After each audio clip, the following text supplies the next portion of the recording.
My mom moved up to the loft after her brothers died. At the time, it was as far away as she could get.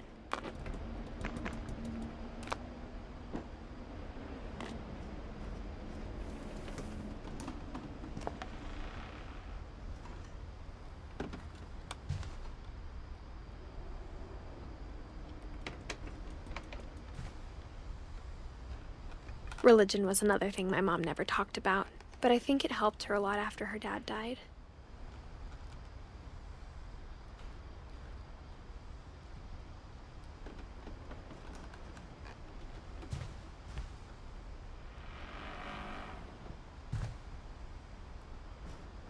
She spent a summer building houses in Calcutta, where she met my dad, Sanjay.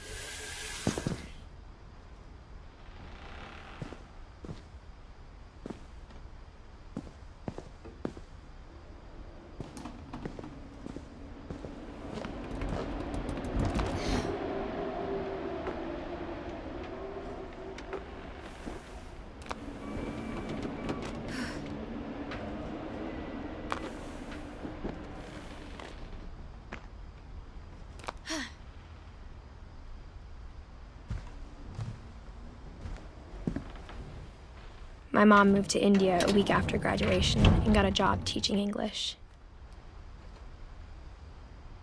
Louis was born a year later. When my dad died, I don't think Mom knew where else to go.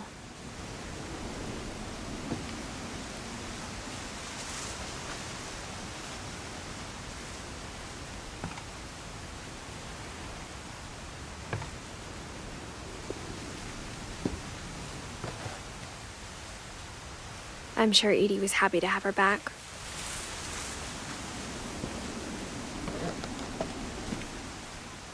And to see kids in the house again.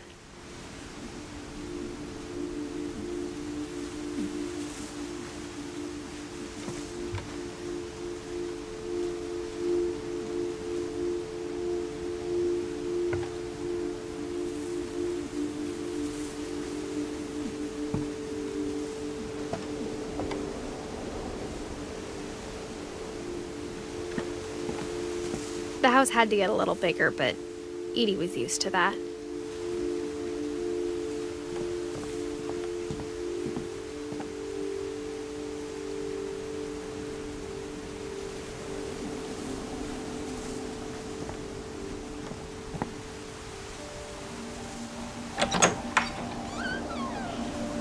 And for a while, things were good, almost normal.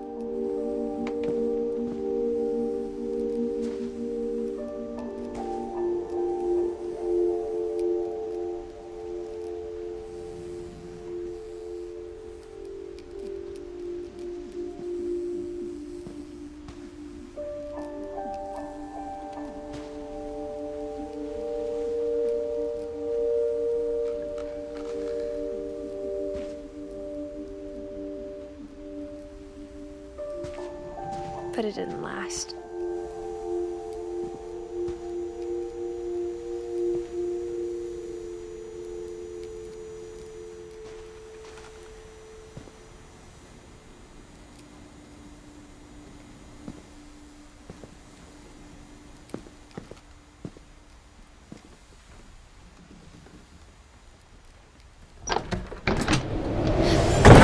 beginning of the end was Milton's 10th birthday, when Edie gave him a castle.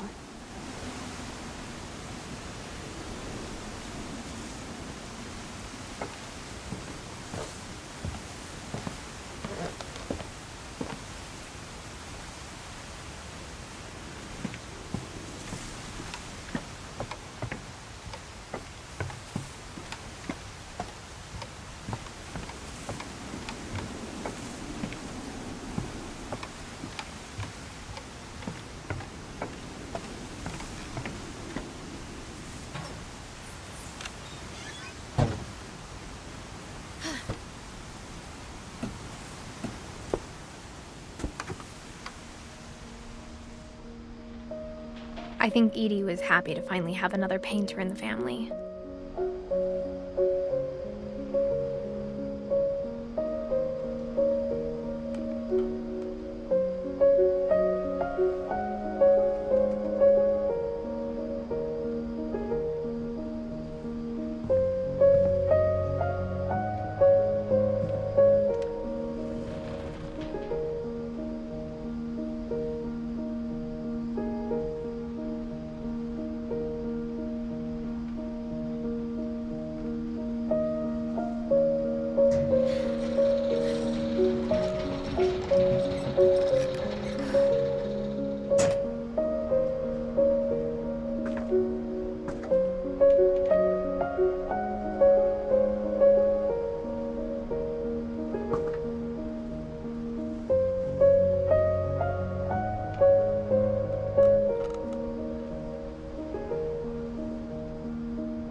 Milton Finch in The Magic Paintbrush.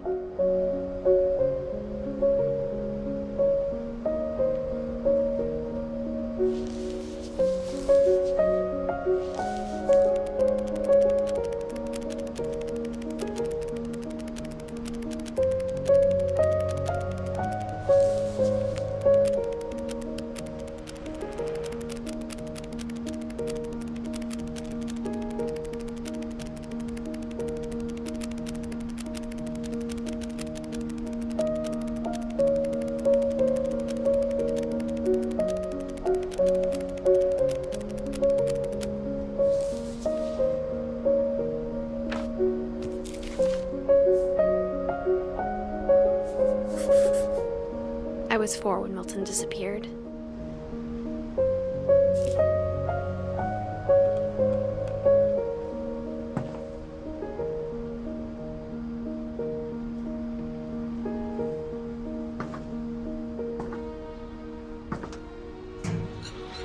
Mom spent months searching for my brother.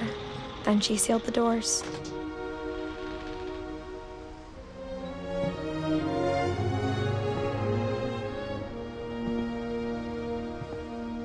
Whatever Milton had found in the house, Mom didn't want it getting out.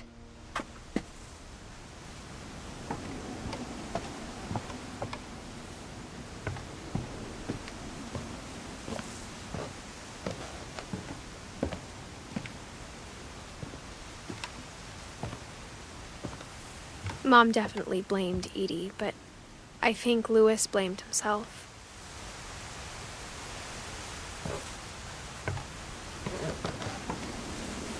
After he graduated, he just spent more and more time in his room, until Mom got him a job at the cannery.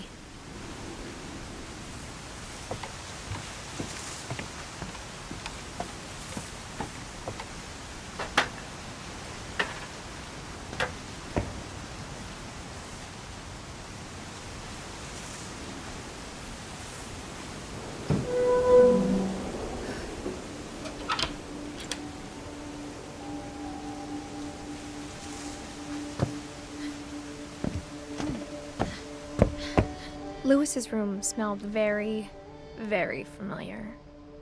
That part of him lived on.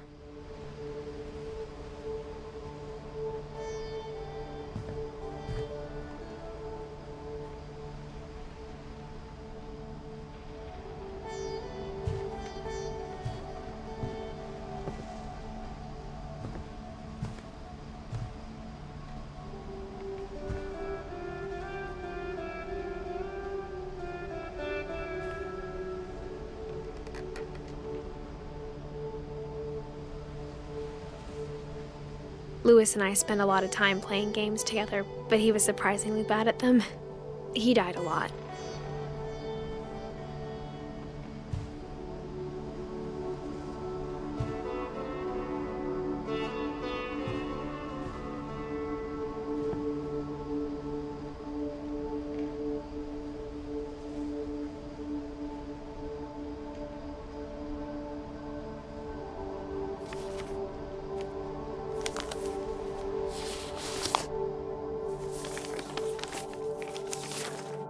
Dear Mrs. Finch, as Lewis's psychiatrist, I can understand your desire for an explanation.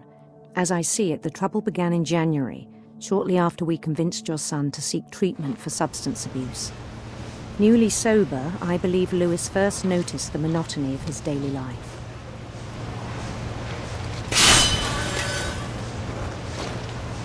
He kept working at the cannery, but he withdrew part of himself. In our sessions, I saw the same behavior. His mind began to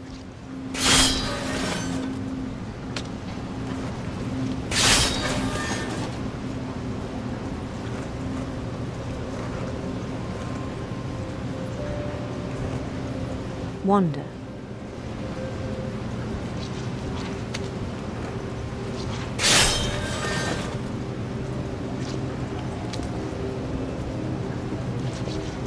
I asked him to describe it.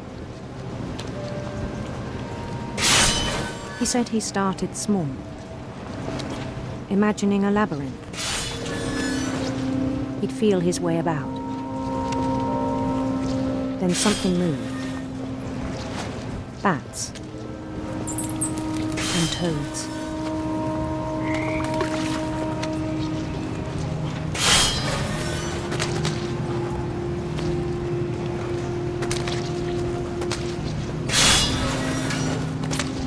And things that have not names.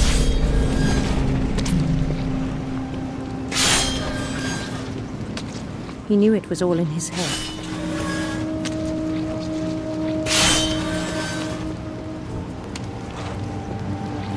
But he took it very seriously. I had hoped he'd find himself.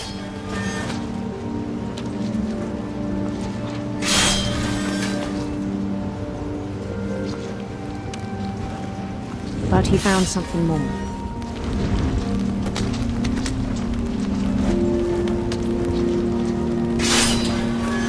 I worried about him then, daydreaming at the cannery.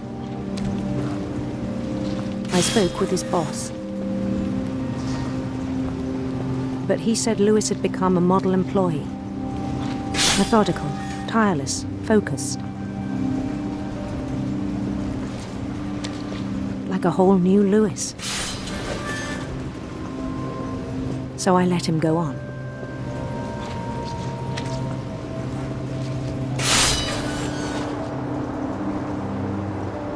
I even encouraged him. It seemed very promising at first. He told me he'd made a new friend.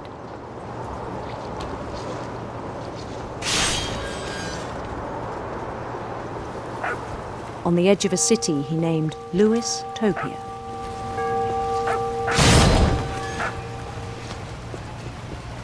He built the city up slowly, brick by brick. Then he made musicians.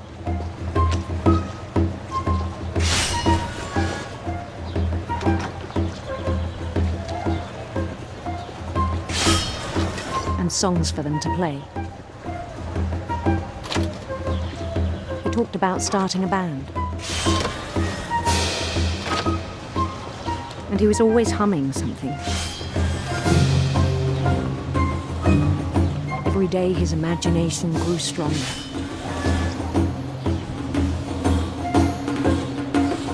He no longer spoke at the cannery. But his chopping was as reliable as ever. Then one day it struck him that all the cheering crowds, even the stones under his feet, were all in his imagination. so he could do whatever he wished.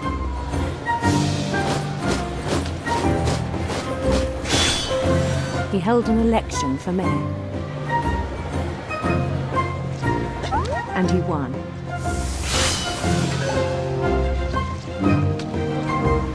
They begged him to stay, but his mind was already wandering. It became a game for him.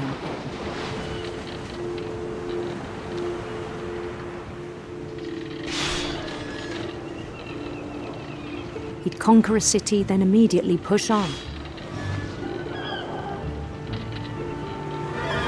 New Louisville.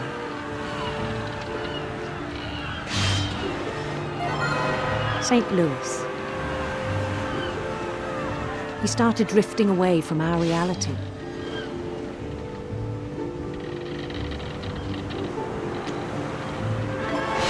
Minneapolis, until one day he forgot to go home from the cannery. Even as his mother pleaded with him, part of Louis kept sailing on.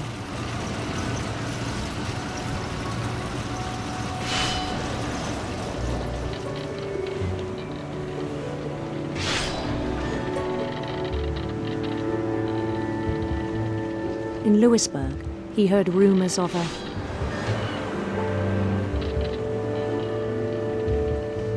handsome queen.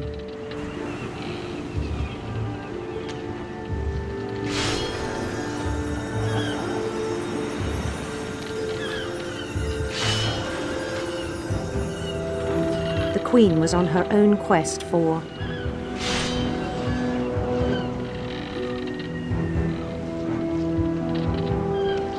radiant rainbows.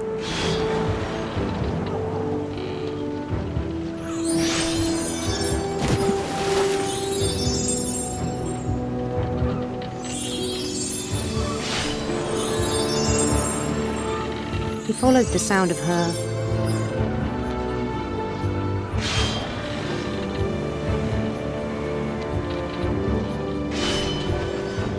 silver harp.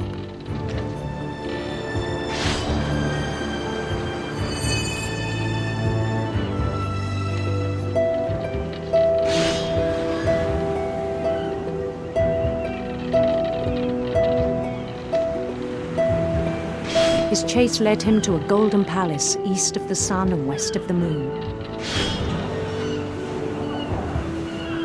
Even then, his logic remained sound. He knew the world was all in his imagination.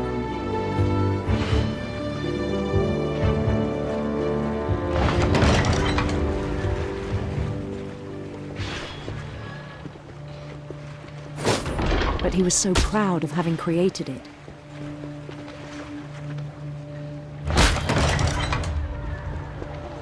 In his own eyes, he'd become something greater than a king.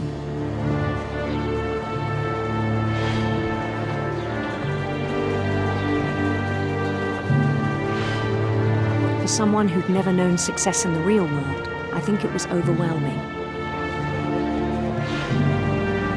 And then it struck him that the real Louis was not the one chopping salmon, but the one climbing the steps of a golden palace.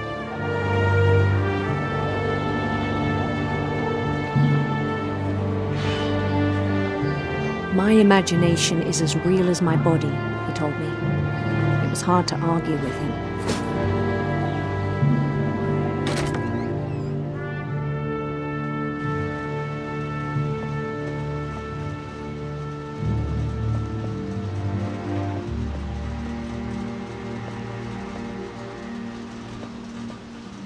He began to forget the world we know.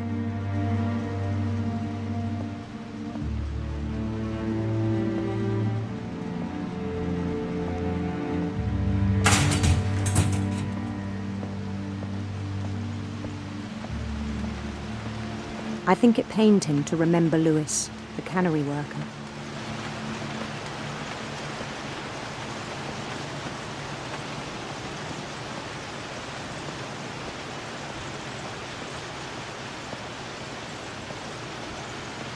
He began to despise the man with a royal contempt.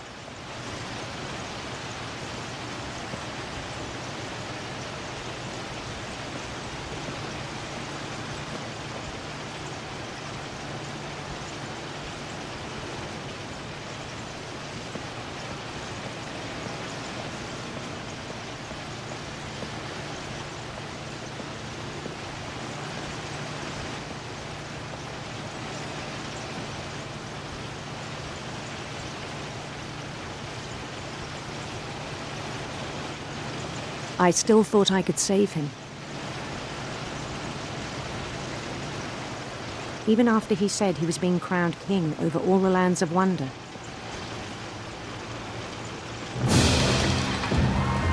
The palace would be packed with his companions.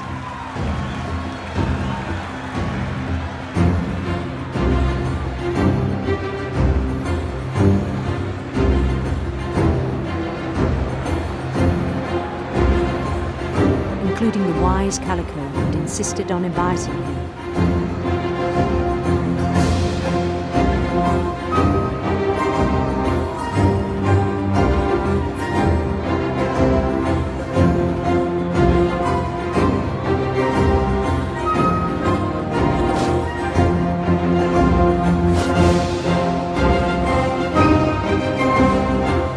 His queen waited, holding his crown.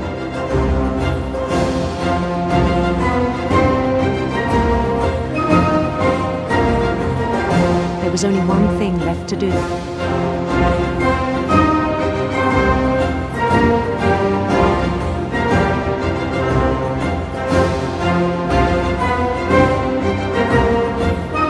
Bend down his head.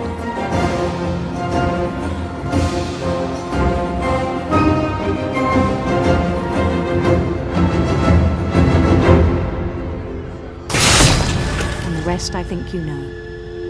Mrs. Finch, your son was a kind man who will be missed by all of us who knew him.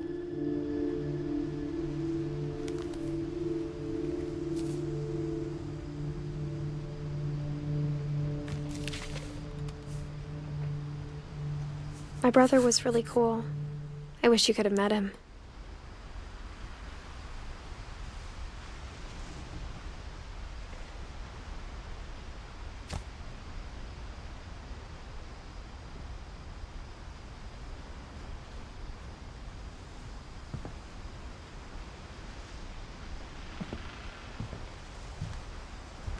He was so proud of being Indian. I think for him, it was a way to be something other than just a Finch.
On the way back from Lewis's funeral, my mom told me to start packing.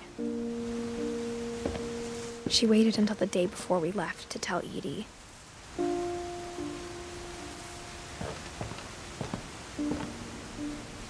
I'm not sure if she wanted to make it easier or harder.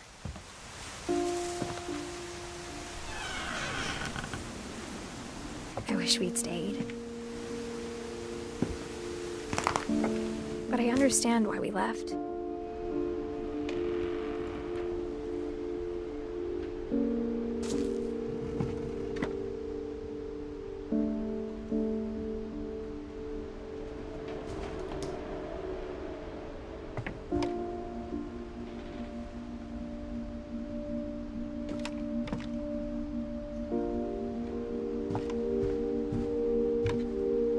My mom ended up leaving everything behind.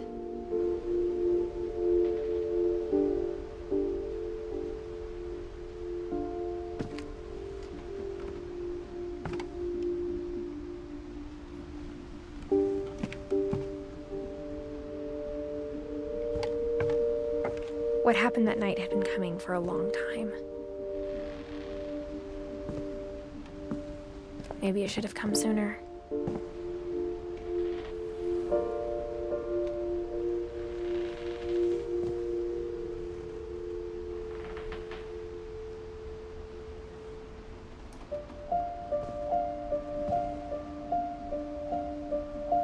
But it had to end one way or another. All that's left now is to tell you about that last night.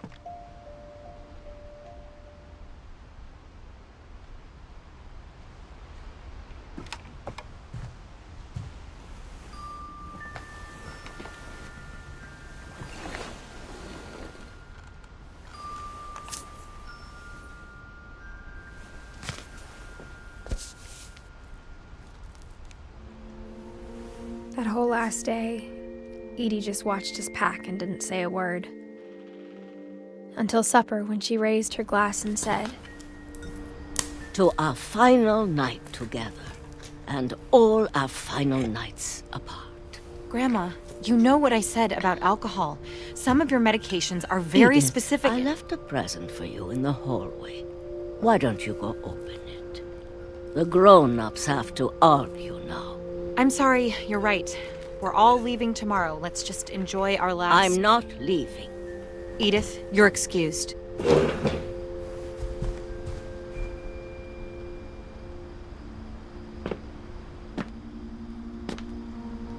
the power had been shut off that morning, but Edie always had plenty of candles.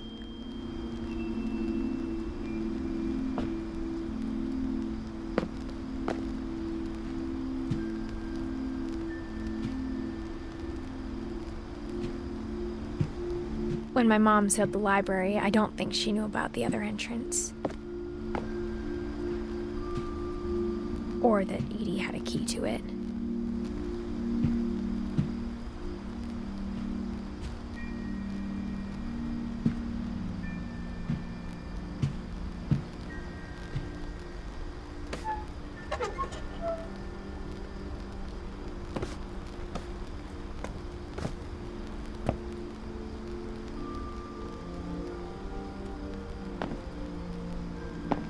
The thing you're afraid of isn't going to end when you leave the house.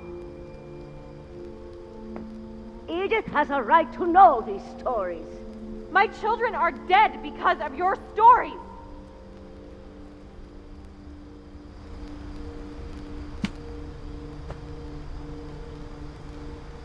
I think it's best if Edith and I leave tonight.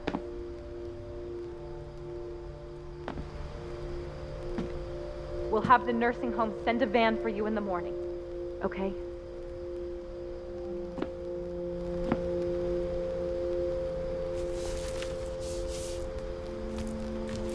Dear Edith, there's so many stories I wish I could tell you, but there's only time for one. This is about what happened on the night you were born. That night, the tide went way, way out.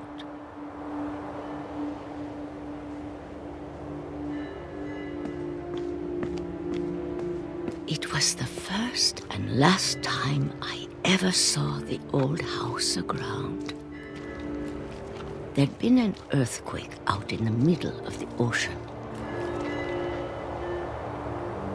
They called it the lowest tide in 1,000 years.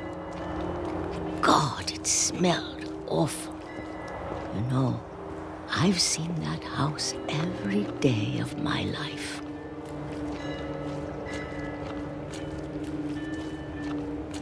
I never thought I'd go back to it. When the fog rolled in, I lost my way.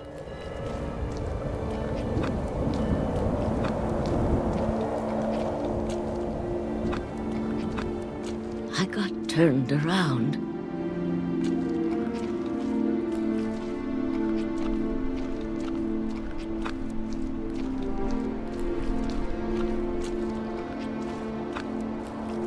For a while, I wandered.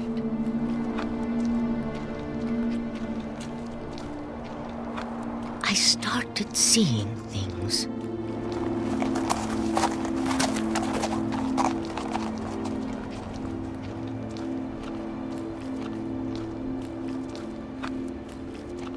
things I'd forgotten had ever existed.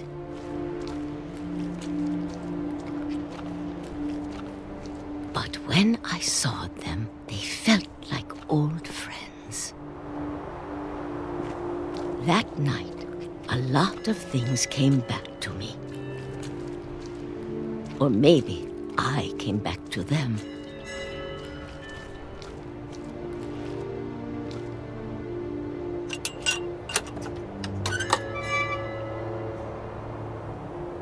Things I can't explain, but that I need you to try and... Edith, what are you doing in here? It's mine. Edith! Mom, you're gonna rip it! Let go! I kicked and screamed, but Mom dragged me to the car. I never saw Great-Grandma Edie again. The next morning, the van came to pick her up, but she was already gone. After that, we moved around a lot.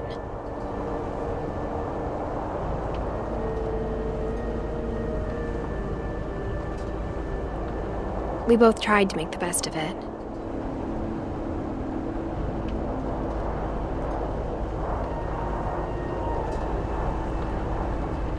A few years went by.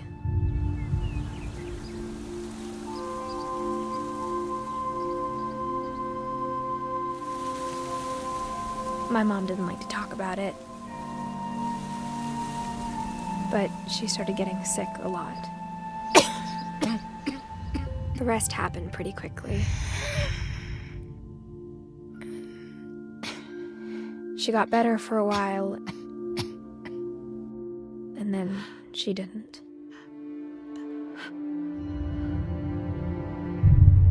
And then I was alone. The last Finch left alive.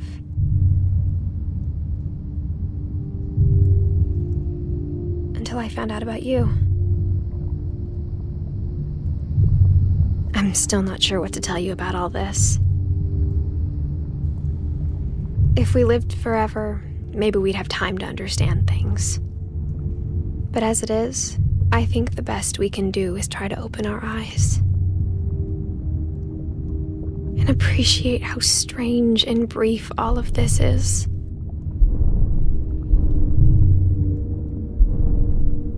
This journal was supposed to be for you. But now I hope you'll never see it.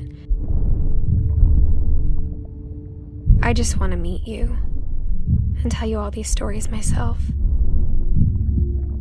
But I guess if you're reading this now, things didn't work out that way.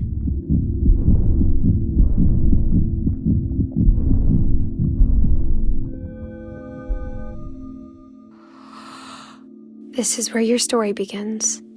I'm sorry I won't be there to see it. It's a lot to ask, but I don't want you to be sad that I'm gone. I want you to be amazed that any of us ever had a chance to be here at all. Good luck.